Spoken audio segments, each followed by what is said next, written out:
Here with your live show. We're live 7 days a week, 365 days a year.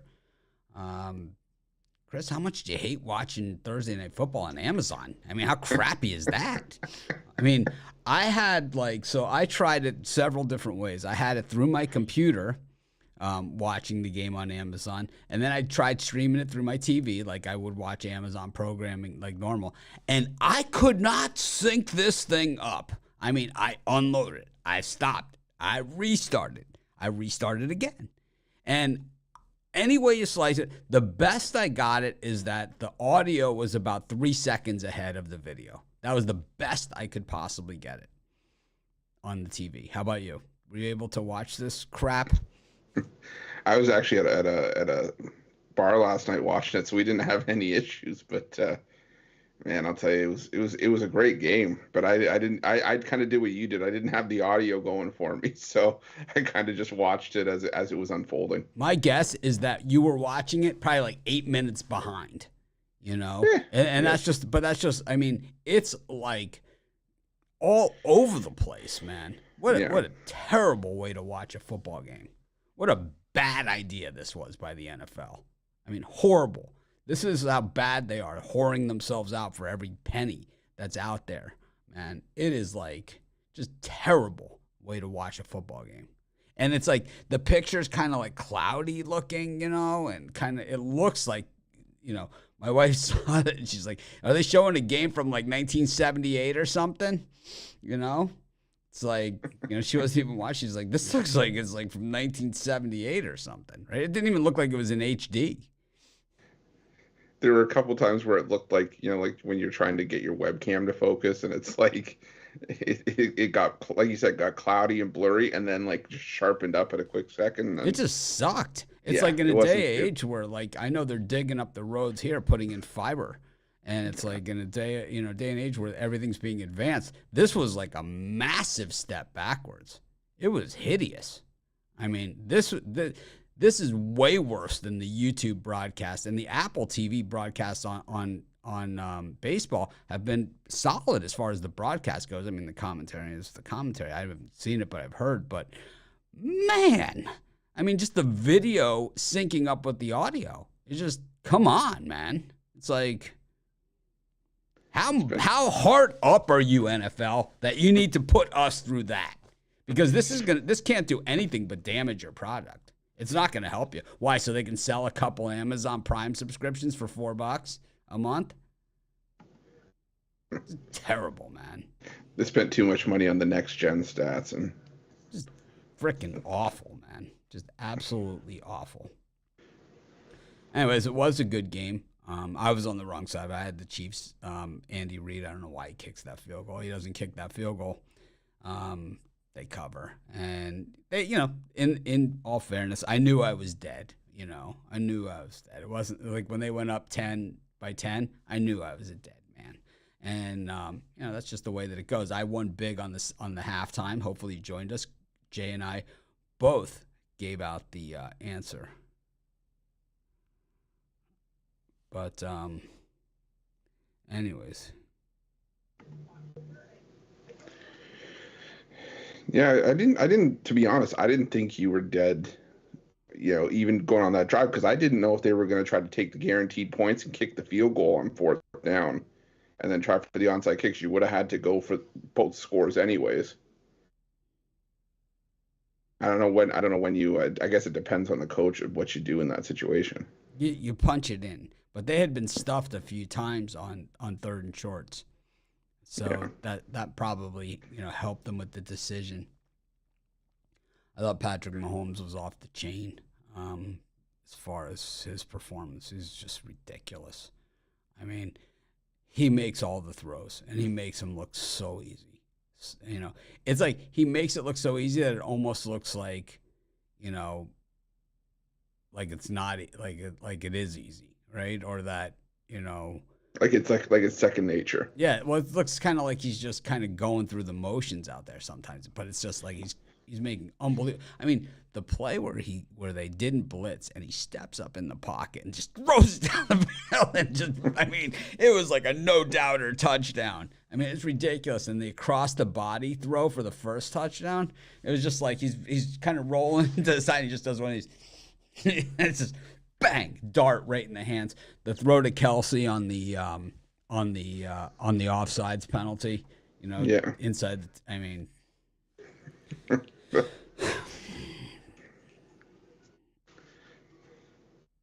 But anyways, it was a good game.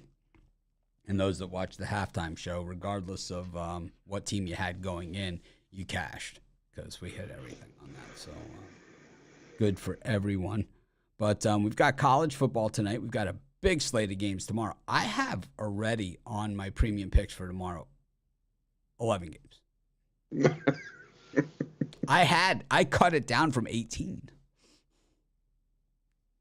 Yeah, tomorrow. Yeah, I'm having a hard time. Well, the thing is, with college football, I try and and sometimes it just shakes out this way, like it does tomorrow, and other times it's kind of like I try and just carve it out this way, where I have an early set of premium games, an afternoon set, and then an evening. And tomorrow, and then now that we have the big play, your pickoff play, or whatever you call it, for college football and NFL, I'm not sure. Do you call it the same thing? What do you call it? A platinum pick. Platinum pick. Platinum. It's platinum. Do you own anything that's platinum? Well, I didn't want to say pickoff for that too, because pickoff's not usually a good thing. Yeah. So. Platinum. It's platinum. I have one thing that I own that's platinum. My wedding ring. I can't see it. There it is. It's like when I first got married with my wife, I didn't have any money, so I had like this tiny little, yellow gold wedding ring. It probably cost like $75. And I still have it, but it's like when we got remarried, renewed our vows, I got this one from Cartier, like I got the Cartier platinum, ring. I went nuts. But yeah, Chris has got a platinum play. But your $15 play, your pickoff play, was it 17-3? Yeah, well, that's 20. 17-3. Whew. That's cold-blooded, man. That is freaking cold-blooded. Anyways, we got college football. Let's get into it.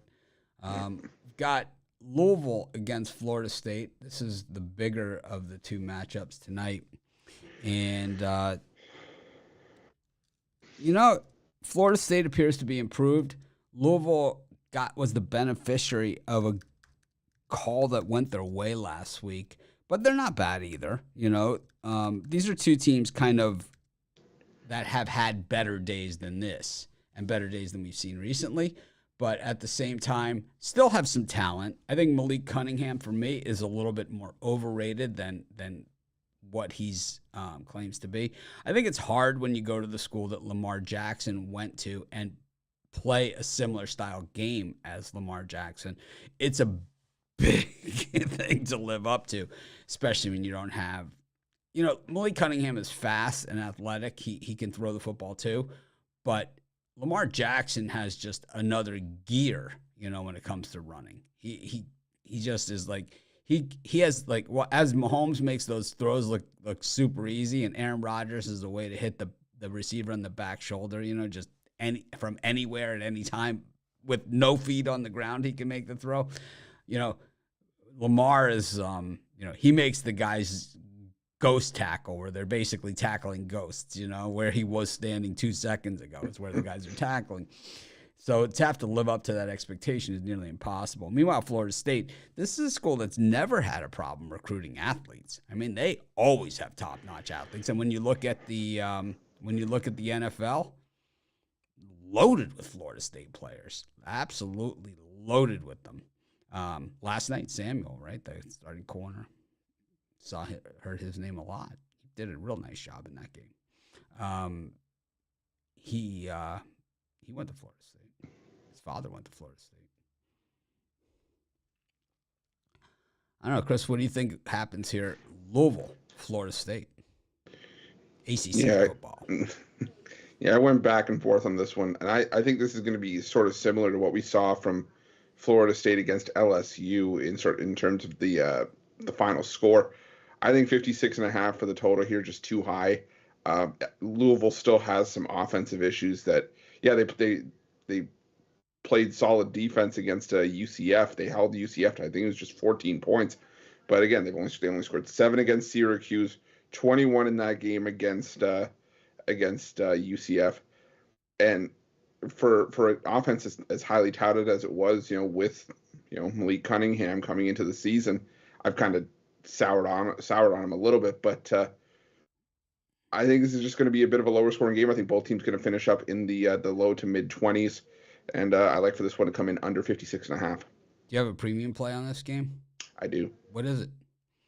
Wouldn't you like to know? I love that bit.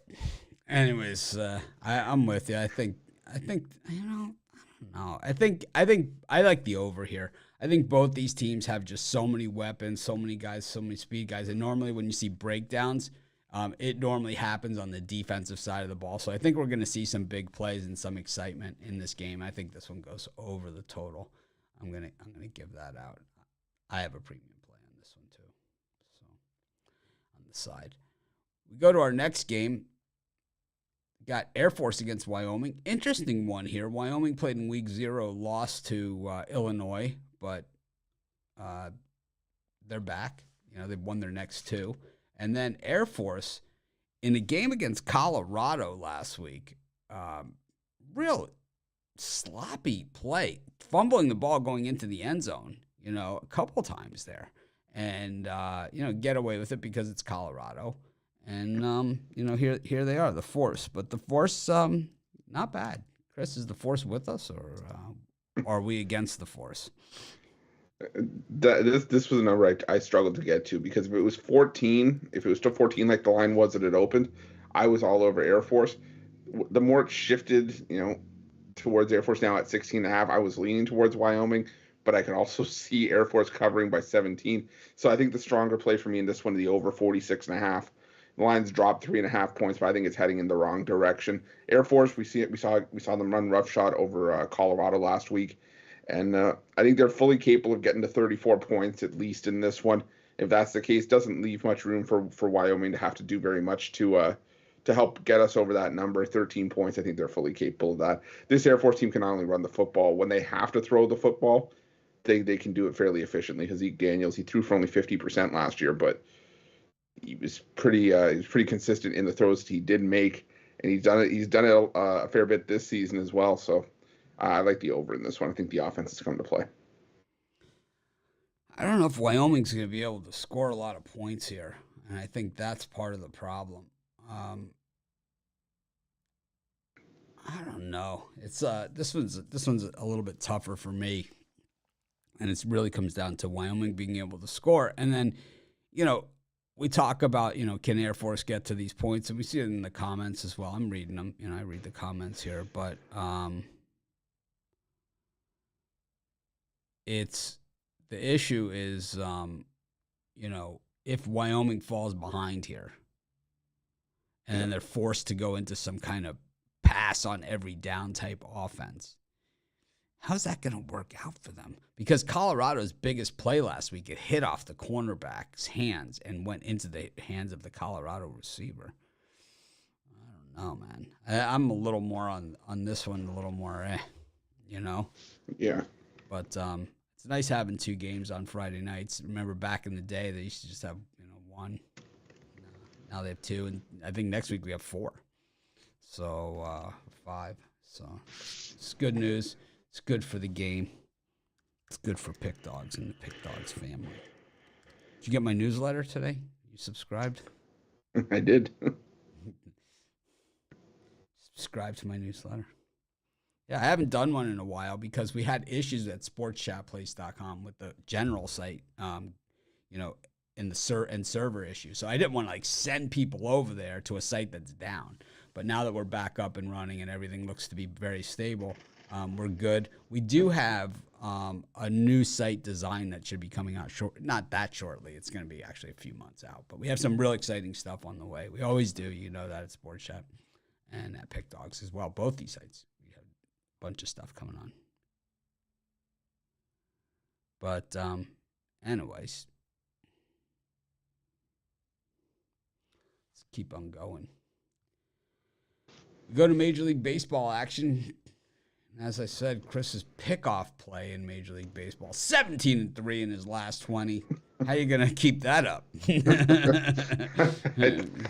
I'm just going to keep honestly riding it while I can, because you know as well as I do, these runs, they're nice, but they don't last forever. Well, somehow Marcus Stroman still has a paying gig, and it's what happens when you're on the Cubs. It makes you almost seem like you're good. Because maybe you had a good season at some point, or didn't he play for like Venezuela in the World Championship? Puerto Rico, I think. Puerto Rico, yeah. Yeah. It's like, I don't know, man. I think that's what he's going to do this year for the next World Baseball Classic, because he said he's going to play for Puerto Rico. What do you think of this one, Chris? I'm anti-Stroman. I'll be honest with you. Yeah, so am I. I'm on the Rockies here. It's just for the value play. Marquez hasn't been terrible. He's actually pitched a lot better on the road. His last 2 road starts, 2 combined runs allowed over 14 innings, gone 7 innings in each. And Marcus Stroman 0-5 with a 7.66 ERA at home this season. Haven't checked if the wind's blowing out at Wrigley, but I think the Rockies could get a few runs off of Stroman and do enough to get a win here at some nice plus money. So give me the Rockies. I kind of like the Rockies on the first 5 in this one too. I'm with you, and I like them the first 5 innings. I think they get to Stroman, and Stroman just doesn't seem to be the same pitcher that he was last year or the year before that or the year before that. He seems to be a guy that regresses, that's in regression every year. 71 degrees at Wrigley Field, and the wind blowing out at 8.1 miles per hour to left. Could see a home run prop in this one as well. I don't know. Could maybe go with the catalog even for the Rockies. But, yeah, I'm with you. Sick of Stroman. We got the Marlins taking on the Nationals. This one at Nationals Park, which you would think is good news for the Nationals, but actually no bueno when it comes to playing the Marlins. Because the Nationals at Nationals Park against the Marlins, I think, are about 0-37. Chris, what's the look here on this one? As knock is pitching, knock. Who's there? Jesus. Jesus Luzardo's gonna mow down the Nationals today. Yeah. For the record, 0-8 that the Nationals are against the Marlins in their last 8 at home, and I mean this is the perfect storm to fade Josiah Gray, isn't it? A night start at home, 2 places where the Marlins, where he's struggled mightily this season. Yeah, no, there's not many places I would lay juice with the Marlins on the road, but this is one of them. I gotta take the Miami Marlins here. Yeah, I'm with you on the Marlins in this one. I don't even see any other way around it, any which way. Who am I to play God and fight this type of trend? You got Josiah Gray at night. You got Jesus Luzardo, who's salty to begin with, and then you have being the butt of knock jokes, and then you have this trend. Generally when you see like an 8-game trend like that, there's normally some more pepperoni to the other side of it. Like they have that win there at number 9, but then normally there's also some trash on the other side of it that makes it, you can extend it. It's normally like the Ruffalo pickoff play streak. It's 17 of the last 20 or something, starts to get out there. But we go to our next pick, and the Toronto Blue Jays are playing the Baltimore Orioles, and here we get very, very interesting because we've written the Orioles off already. So we would have to go back on everything that we've said for the last couple of weeks at this point from when Toronto beat up the Orioles in Baltimore. If the Orioles were able to come into Toronto and sweep the Jays, they would leave on Sunday in time to watch Sunday Night Football, but also just 1 game out in the wild card race if they're able to sweep. But they need a sweep, and they need it bad.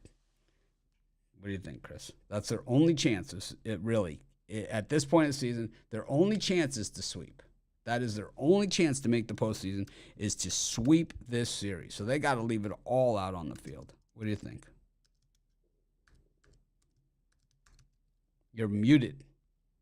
Sorry. If the pitching matchup is what I think it's going to be, where I think Toronto's pulling out a bullpen game today, this might be a good spot for Baltimore to start on the process for that sweep. He used a few pitchers yesterday. He used a few of their bullpen arms. I think they could go with another bullpen game here. Don't love it, but I would go with Baltimore. I'd probably go with the over here. I think Toronto's bullpen, again, the one thing that they didn't address, which is going to be the issue in the playoffs should they make it, is the bullpen. So give me the over here. Lean towards Baltimore. Yeah, I'm on the Orioles here, and yesterday my $15 big play was fading Kevin Gausman.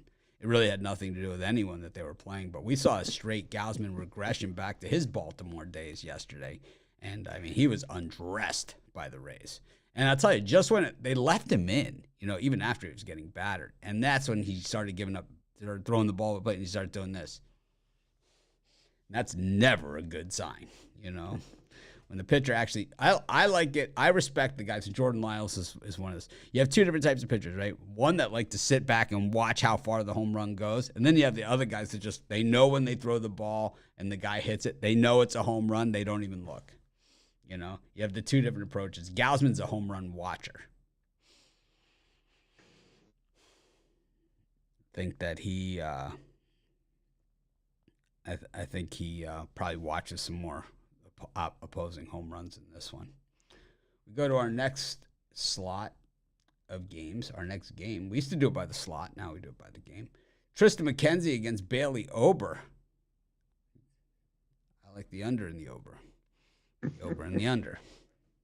Over. Yeah. That bit never gets old. Never gets old.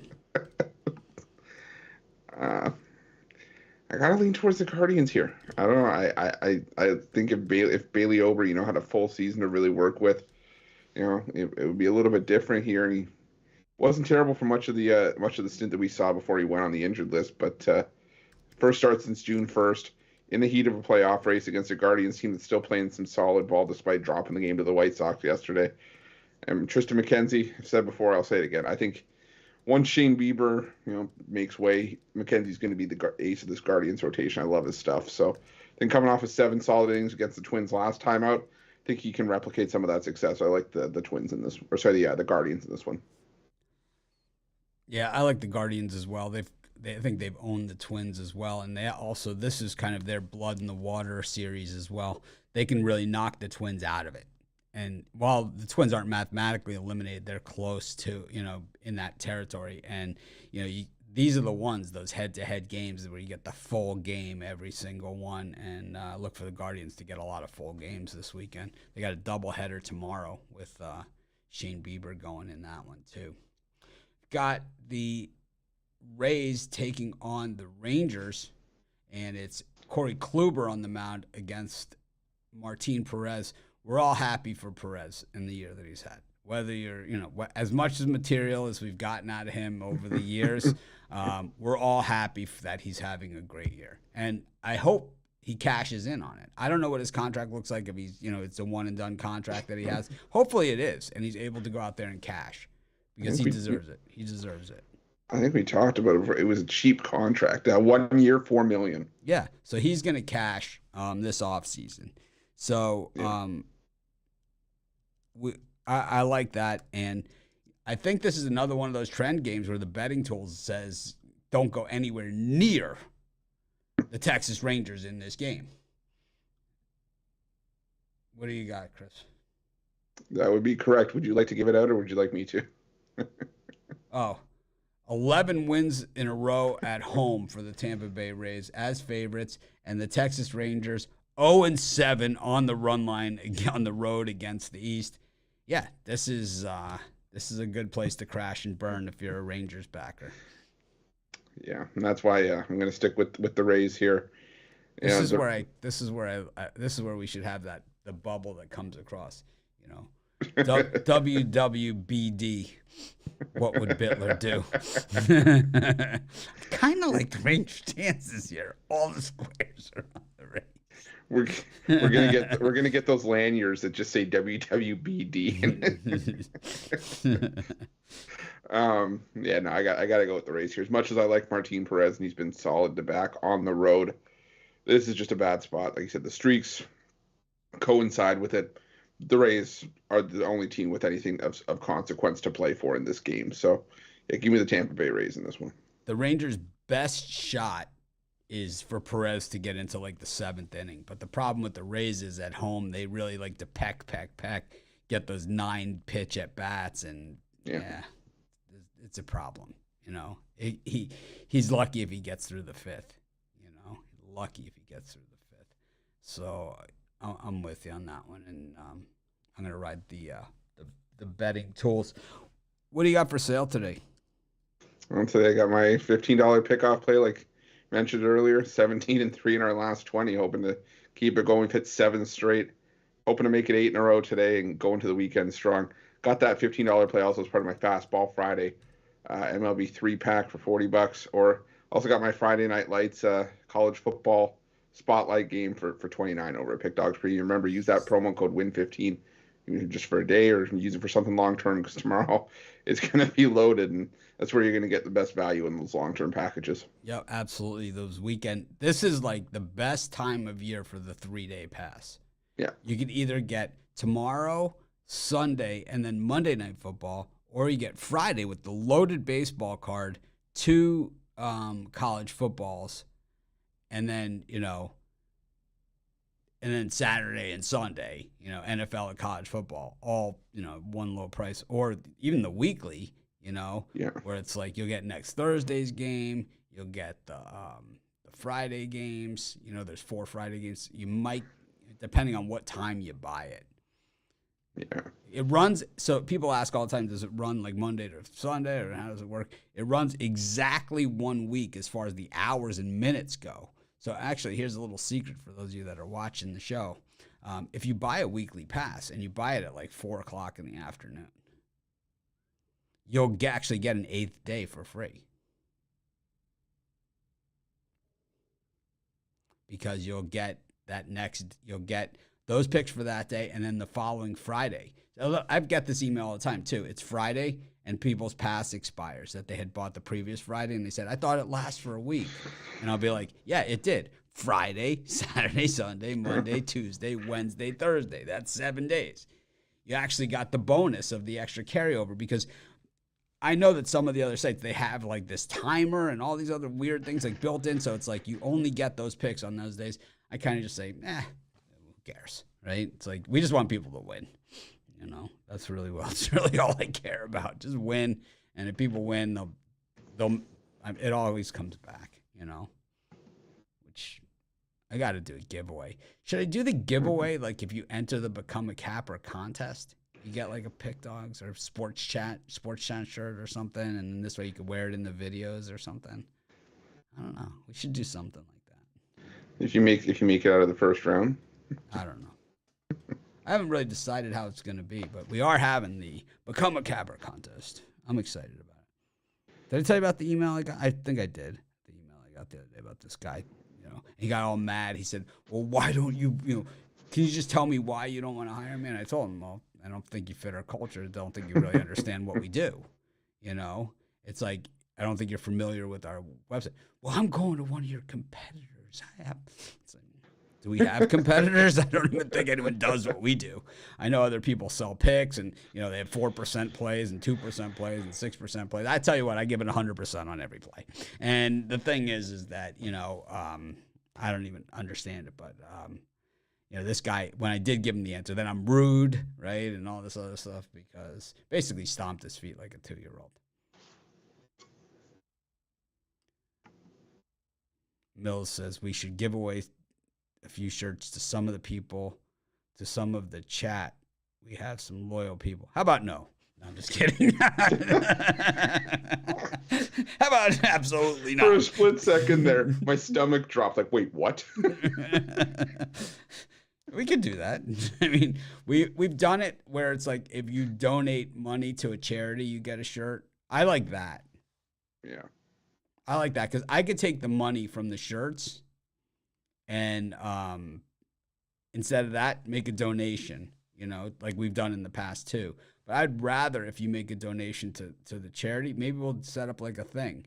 And if you make a donation of at least $5 or $10 or something, we'll send you a shirt. How about that? I like that too. Yeah. Either that or, do a viral video of you spinning on your head screaming pig dogs.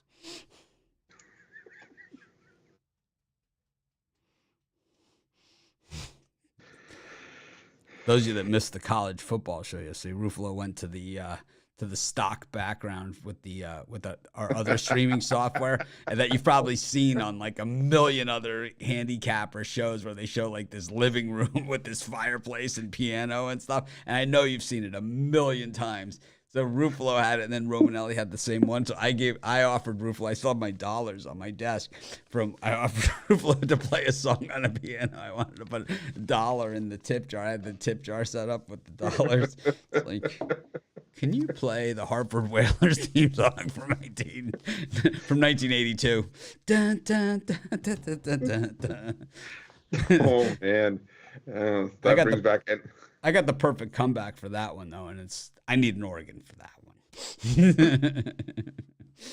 It brings back NHL '94 vibes when I used to play it on the Sega Genesis. Yeah, that was funny. I think I'm the only one like on these handicapping shows that's ever really showed my house. Right? I think I'm the only one.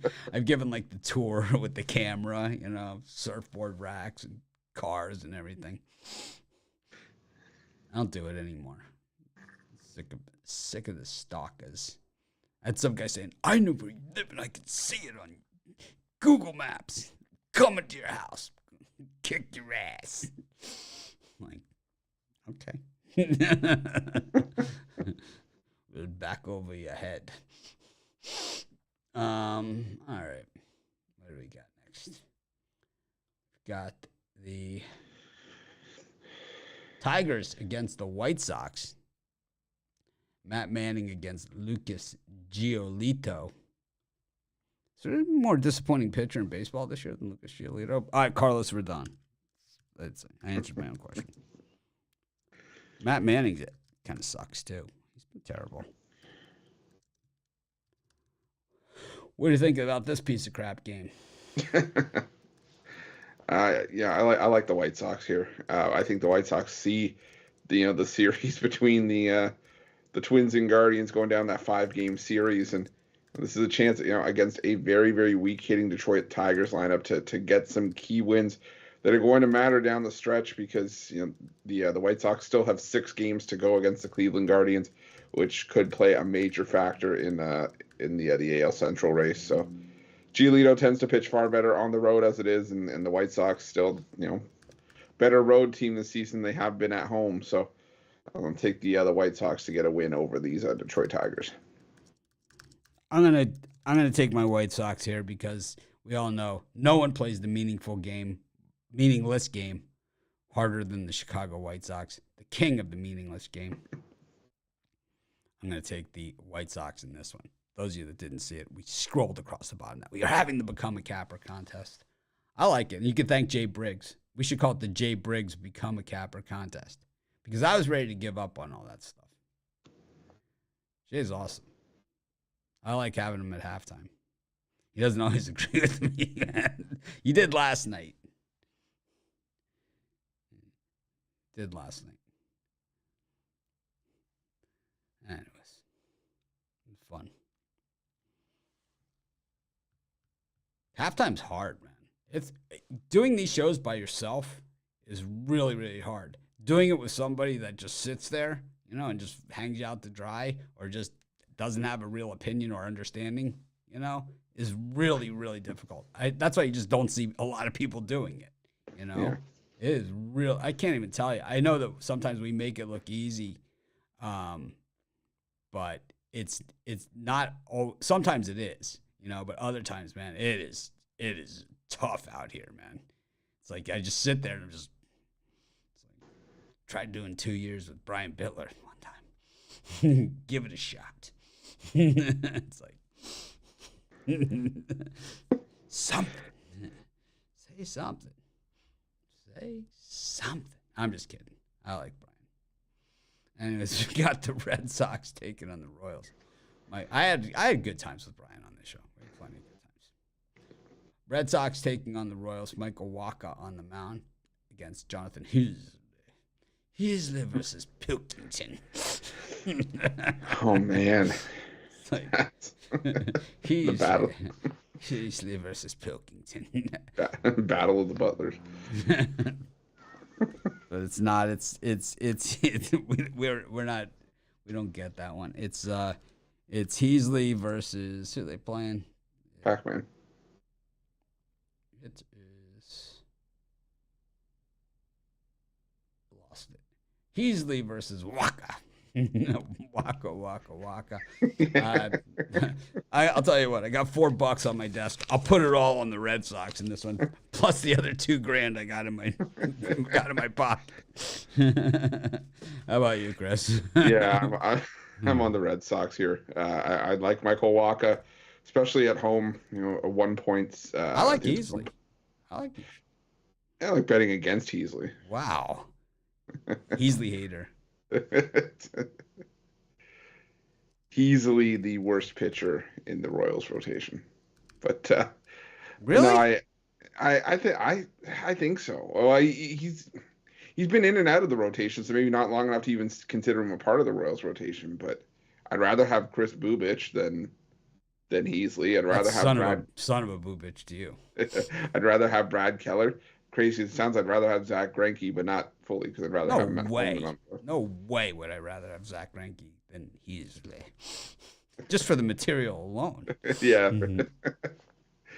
No, but I'm going to go with the Red Sox here. Michael Wacha just been outstanding at home, and even on the road he's been pitching well as well. But the ERA sub 2 at home, I think it's under 200 opponent batting average as well at home. So I think the Royals struggle once again here offensively, and the Red Sox show up to play. So give me the Red Sox on the red line.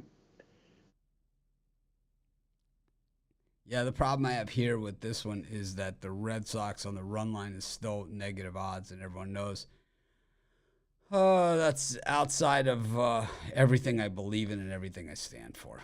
So I'm gonna have to.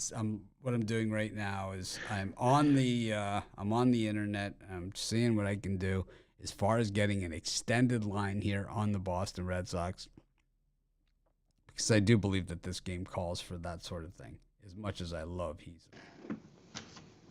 So at -2, the Al Ninos number, you get a plus 119, and -2.5 at plus 145. Plus 145 at -2.5. It's a lot of work for not a great payout. All right, you talked me into it anyway, Chris. So I'll take it. I'll take the -2.5 on this one with the Red Sox. That didn't take much twisting of your arm. Oh, there was a little convincing there that took place. Got thanks everyone that's tuning in live, of course, and those of you that are watching the replay. If you guys can smash that like button, it's greatly appreciated. I don't say it enough. Subscribe to our channel if you haven't done so. That's why I have the sign right there. Yeah, helps us out a ton. Doesn't cost you a cent. Who asked you? It's like Mills's idea. Let's give out T-shirts to the chat. Let's deduct it from your pay. No, I'm just kidding. I'm kidding, Mills. I'm kidding. I love Mills. He has a really good sense of humor. I would say like of all the cappers, the guy that like probably puts in the most effort, like, and kind of like really takes every pick to heart. Even though like most of us understand that winning happens and losing is all part of it too. But Mills really takes like every pick personally. He really, really does.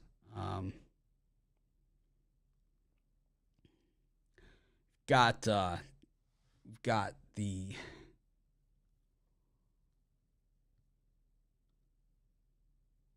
Pirates and the Mets. The Mets off the snide. Taijuan Walker on the mound here against Mitch Keller. Oh, man. Chris, the total is only set at 77.5 in this one. Is that a typo or what? I want you to get out of my head right now because that was the exact thing I was going to say. How is this total only at 7.5? What's the weather like for this one? Oh, it's blowing straight in at but only 4 miles an hour. 71 degrees in Queens. I don't know, man. I do not see it here. I mean, I think people are if you look at recent numbers. Mitch Keller thrown back-to-back shutouts, 13 innings over those 2 starts. And those starts came at home against the Cardinals and these same Mets. So maybe people see that. But it's still Mitch Keller we're talking about. I backed him earlier on in the year, but at times it's still blown up in my face. And Taijuan Walker, his career numbers against the Pirates, 0-2 with a 7.71 ERA. I got to go with the over here. I think, the Mets bats wake up again here, and I think the Pirates scratch a few off of Taijuan Walker as well. Yeah, I think they've scratched more than a few off Taijuan Walker, and I think the Mets, we saw the bats wake up last night. And the Pirates have played, well in spots, but, that series in Cincinnati, they've owned the Reds anyway, for a long time. I lived in Cincinnati, and I remember the opening series in the history of Great American Ballpark was the Pirates. And I just remember being at the game and, a home run landing, right in my feet. It was from the Pirates. That ball's hit extremely hard. I think we see plenty hit extremely hard. Well, we've got a mismatch in Atlanta. Max Fried against Ranger Suarez. Do you even want to talk about this one, or do you think this is just a foregone conclusion? I think the Brewers, tonight's their chance. They can catch the Padres, actually, in the loss column. But I think the Phillies have a chance to slide back. If they're going to regress, well, they've been set up for success in this one because Max Fried against Ranger Suarez. Tomorrow it's Nola against Odorizzi. If Odorizzi beats Nola, the Phillies don't even deserve to go. We're not going to have time to talk about that game tomorrow. But if the Phillies beat the Braves, if the Braves beat the Phillies tomorrow with Odorizzi against Nola, the Phillies should just pack it in. They should not even want to go to the postseason.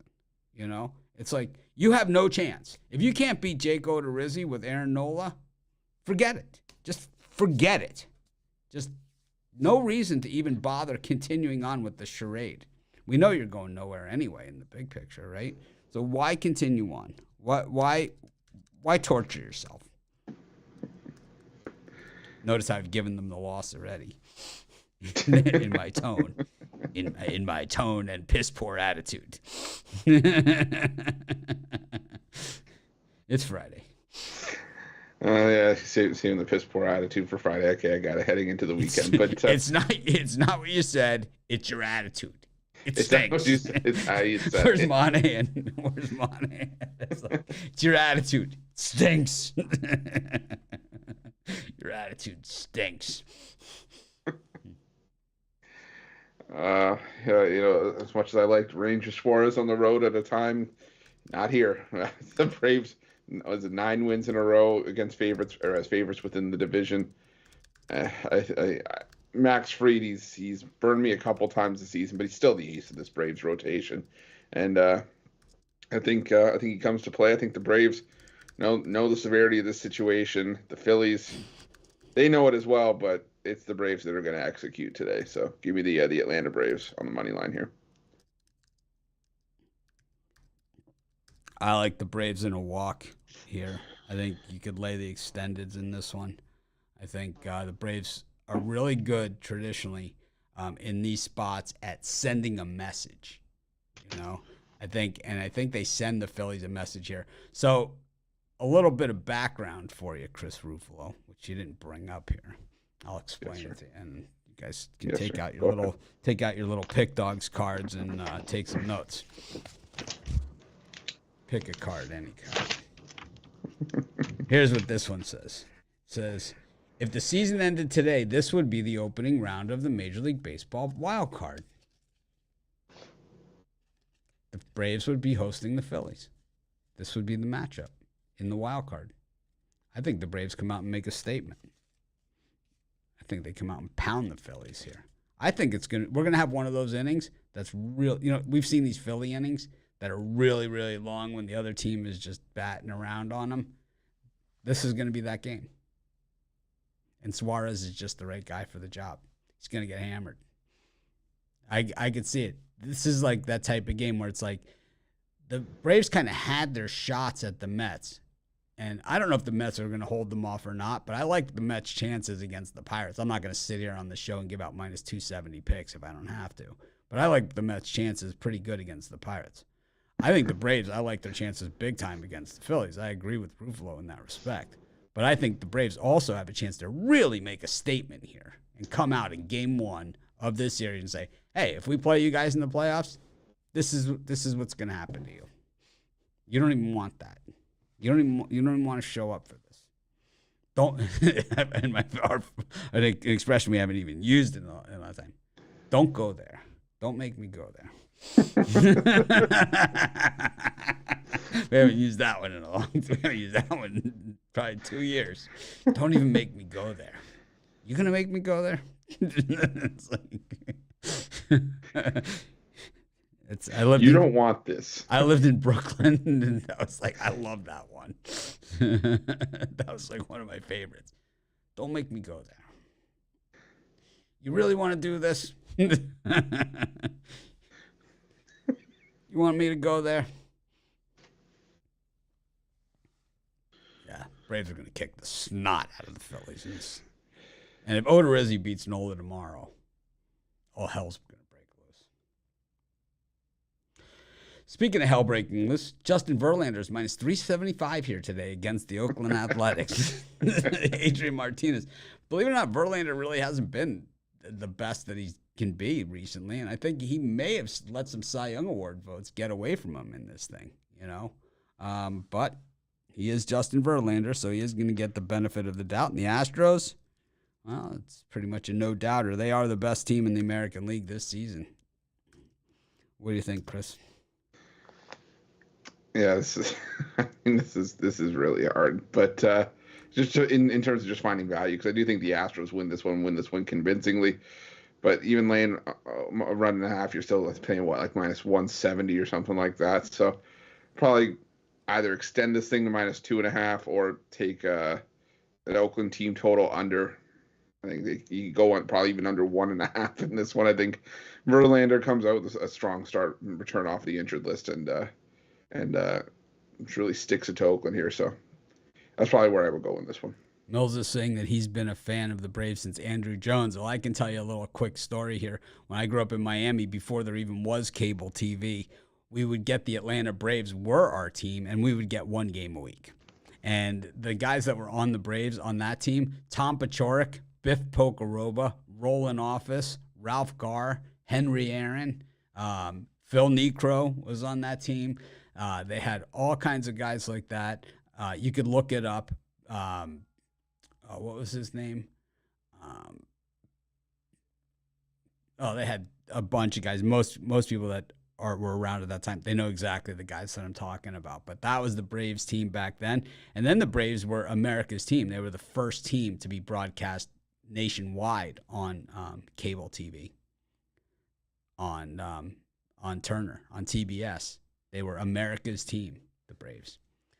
So, anyways, little Braves stuff there. And anyway, slice it, Chris. Knock, knock. Who's there? The Braves. The Braves who? The Braves are going to bust up the Phillies, man, like something fierce. I never say the word lock, but I'll say shoe in instead. It's my shoe in play of the day. It's like, you can quote me on that. How about this one? Right, I think this is one of the more interesting series here, and I got the video on this one. So it's the Brewers hosting the Yankees. Adrian Hauser on the mound. Frankie Montas, a minus 130 favorite here on the road, and a total set at 8.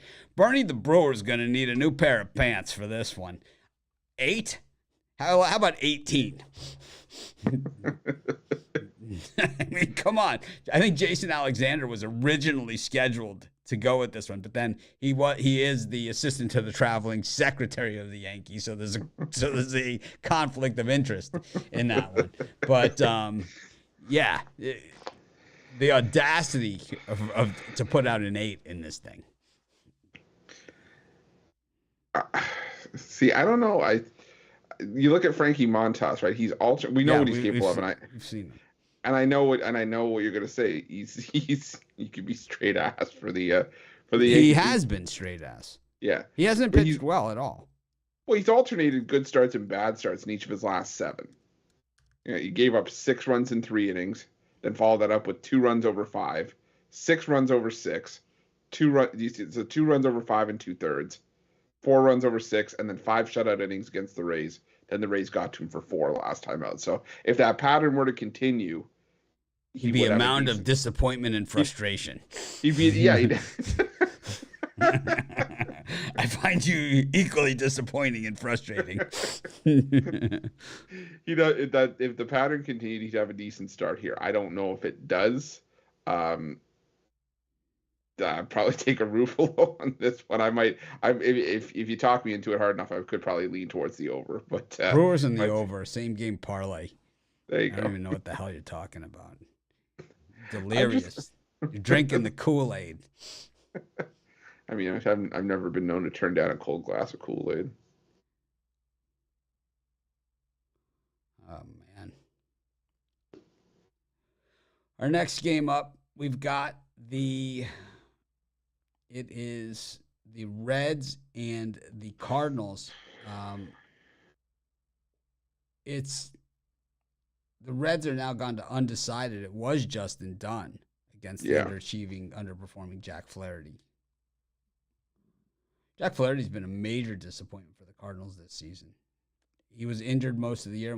Since he's come back, he's been piñated. He's been absolutely crushed. Yeah, I think Justin Dunn ended up back on the COVID list. I think he was on it earlier in the week. I don't know if he's still there, but he got COVID twice in 1 week. Maybe he just didn't. He didn't clear the protocols or clear the testing or something. He is an overachiever. But I'd probably, as crazy as it sounds, I might still lean towards the Reds plus 1.5. And so I'm so soured on the Cardinals on the run line, and Jack Flaherty, like you said, he hasn't been shut down since really rejoining the rotation. I think the Reds could get a couple off of Flaherty here, and with the way that the Cards have been performing on the run line, that could be enough to keep this one within 1. So, give me the Reds here plus 1.5. Yeah, I think Flaherty's been terrible. I think all the values here on the Reds, and we saw him last night. Just looked like they hated the Cardinals' guts, which we always appreciate. I like teams that really hate the other team. They really hate them. We'll give them a little credit there. I like the Reds in this one. I think all the values are, minus 300 on Jack Flaherty. I laugh. I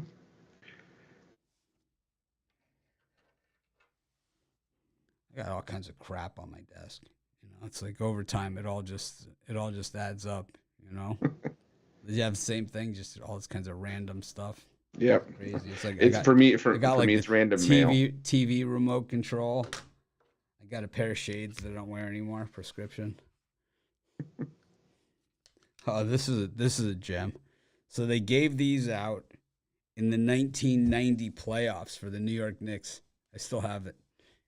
They gave these out, like they leave it on your chair when you walk in. Yeah. This was the Rick Pitino year that they mopped the floor with the Sixers. For the Knicks. I still have it. I don't know how. It's like certain things, like I can't find my glasses, but I can find my Knicks 1990 playoffs towel.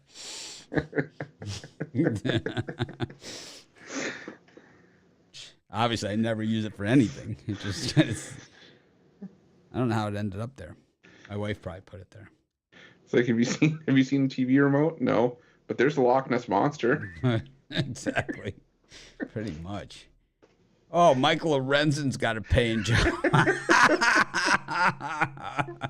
You think the Mariners laughed when they saw the matchup today? Michael Lorenzen's pitching against Robbie Ray. Robbie Ray, once again, a model of inconsistency. I mean, this guy can throw a no-hitter on, and he has no-hitter stuff, right? There's certain pitchers that are just, like Shane Bieber, who just simply have really good stuff, and, he can go in and out of innings and kind of get you there. But Robbie Ray has, like, no-hitter stuff, But the problem is that a lot of those guys that have no-hitter stuff, they also have the hitter stuff and the walks and error stuff. But Robbie Ray, he's playing on the Mariners, who are the much better team in this one. They are number 1 in the American League wild card race. Chris? Yeah, I think you go with the either or. The Angels team total under, the Mariners team total over, maybe same game parlay that, because Robbie Ray, he did struggle against the Braves last time out, but the Braves hit lefties really well. That's something that we can't say for the Los Angeles Angels. And I think the Mariners get to Lorenzen like they did earlier this season, where Lorenzen gave up 7 runs over 5 innings. So it's probably where I would go in this one. Yeah, I don't know how Michael Lorenzen makes it even to the mound in this one, since he's already been dead to me for several years at this point, since the 9 walks when he was a member of the Reds. Any guy that walks in like more than 1 run, it's like you're dead to me. And Lorenzen's, he's done that. He's made a career of it. Certainly no friend of mine. And like I said, dead to me. We've got Madison Bumgarner and the Diamondbacks up against the Padres. Oh, man, the Padres 1 game ahead of the Milwaukee Brewers. So that's kind of like why I like the Brewers in that series against the Yankees. And see, it all does go somewhere. See, some people say, oh, he rambles too much, talks too much, whatever. See, but it all does kind of come together at some point. And here's where it does, as the Brewers are only 1 game behind the Padres in the loss column, and they're facing Frankie Montas today at home. So the Brewers have had tons of chances this year. They've lost to a lot of bad teams. That's the difference why the Brewers aren't ahead of the Padres and even the Phillies at this point, is that they've lost to the Pirates 1,000,000 times this season.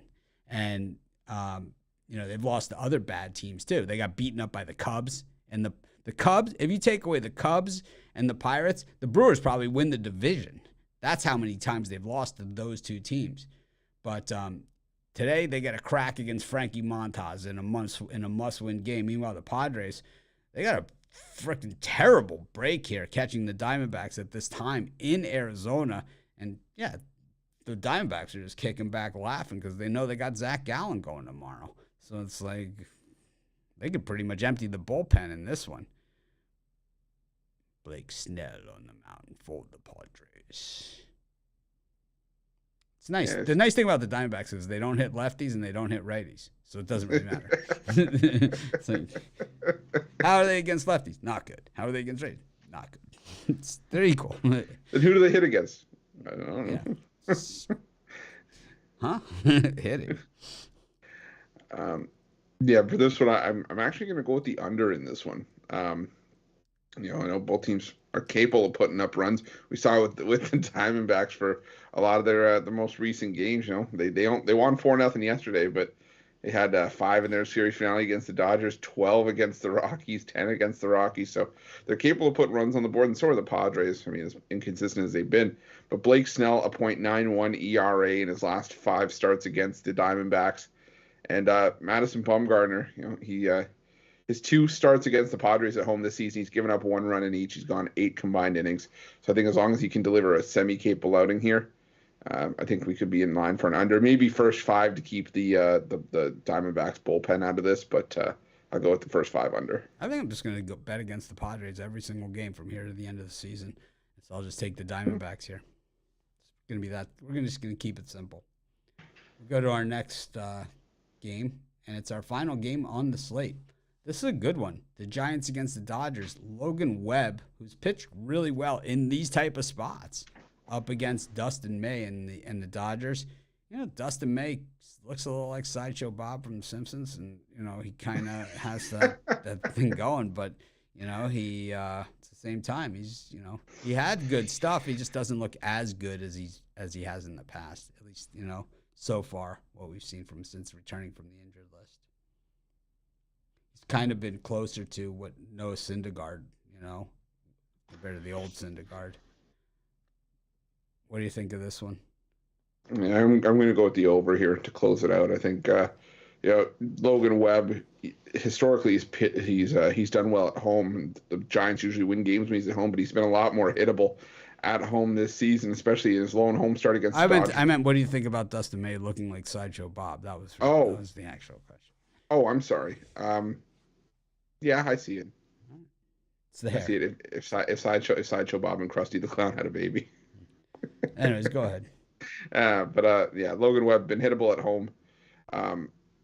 Gave up 6 runs in 5 innings in his lone start against the Dodgers at home this season. I don't think it's maybe that bad today, but I do expect Logan Webb to get hit around a fair bit, and I expect the Giants to get something off of Dustin May as well.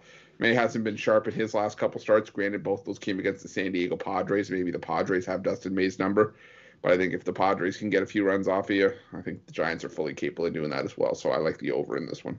Yeah, I think Logan Webb holds his own.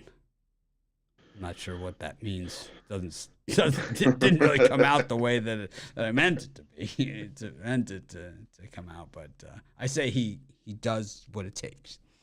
Holds his own. That doesn't sound good at all. Yeah.